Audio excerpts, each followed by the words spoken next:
curso, familias también conformadas de otra manera, familias ensambladas. Monseñor entonces nos brinda una reflexión muy importante para estar atentos. La consulta tenía 3 partes, ¿no? Las preguntas, las 45 preguntas, estaban agrupadas en estas 3 partes. Las primeras respondían al contexto sociocultural, ¿no? Era el primer grupo de preguntas. Les leo alguna, digo, tanto como para tener una idea. Por ejemplo, en la primera parte, cuando se hablaba del contexto sociocultural, se preguntaba cuáles son las iniciativas en acto y las programadas respecto a los desafíos que plantean a la familia las contradicciones culturales. Es decir, la familia está pasando por dificultades. Las habíamos visto y analizado en el primer momento, ¿se acuerdan? Es decir, cuando hablábamos del primer sínodo. Entonces ahora se pregunta, bueno, frente a eso, ¿qué iniciativas hay concretamente para responder a esas contradicciones culturales, a esa realidad que se está viviendo sobre la familia?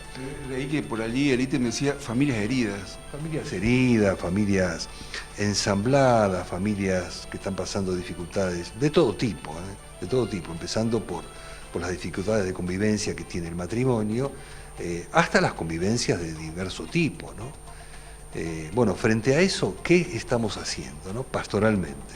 Bueno, acá hay una serie de respuestas muy interesantes, ¿no? Muy interesantes. Por ejemplo, nosotros agrupamos las respuestas que provenían de las parroquias, de los colegios, algunas que favorecían las políticas sociales y económicas útiles a la familia, que de hecho se están llevando a cabo, aquellas que alivian, iniciativas que alivian las dificultades relacionadas con la atención a los niños, a los ancianos y a los familiares enfermos, bueno, etcétera, etcétera, ¿no?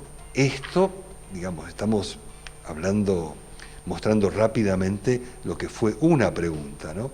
Claro, yo lo que me parece también la gente, y traerlo en un lenguaje llano, monseñor, es que entienda que ahí, ahora la Iglesia, en este replanteo y en este debate interno, pueden surgir cambios importantes. Ahora, la mirada hacia la persona divorciada y vuelta a casar, la persona divorciada, la familia, ¿cómo se dice? Monoparental, ¿puede ser? Monoparental. Claro. La Iglesia tendrá a partir de ahora una nueva mirada hacia todo esto. Todos esperamos, digamos, que se mejore la mirada, ¿no? Es decir, cuando la Iglesia se reúne, ¿no? Por ejemplo, a este nivel, se da cuenta que no responde totalmente a las realidades pastorales o a los desafíos que presenta la realidad con las propuestas pastorales que tiene. Es decir, no responde suficientemente. Entonces se reúne, trata de escuchar, a ver qué pasa y de qué manera debemos, desde el mensaje evangélico, desde la presencia de Jesús, desde el testimonio de Jesús, bueno, cómo tenemos que acercarnos y asumir las nuevas realidades. Estamos hablando, por ejemplo, realidades nuevas de la familia, aún aquellas que están constituidas por la unión del mismo sexo. Es decir, ¿qué hacemos para acercarnos a estas realidades? Jesús jamás las podría haber descartado, digamos, de su cercanía, de su comprensión, del amor de Dios, jamás. Eso no significa que al acercarse la Iglesia simplemente, digamos, legitima esas situaciones. No se espera ningún tipo de legitimación. Además, explícitamente se dice que la Iglesia no está de acuerdo con este tipo de uniones. Ahora, el hecho de que no esté de acuerdo no significa que no atienda a las personas. Pasa a ver, análogamente, cuando nos acercamos a personas que han delinquido o digamos en el caso nuestro, de personas que viven en pecado, ¿no? Uno se acerca a ellas, evidentemente. Eso no significa que uno justifica el error. Digo, como analogía, ¿no? Es decir, como comparación.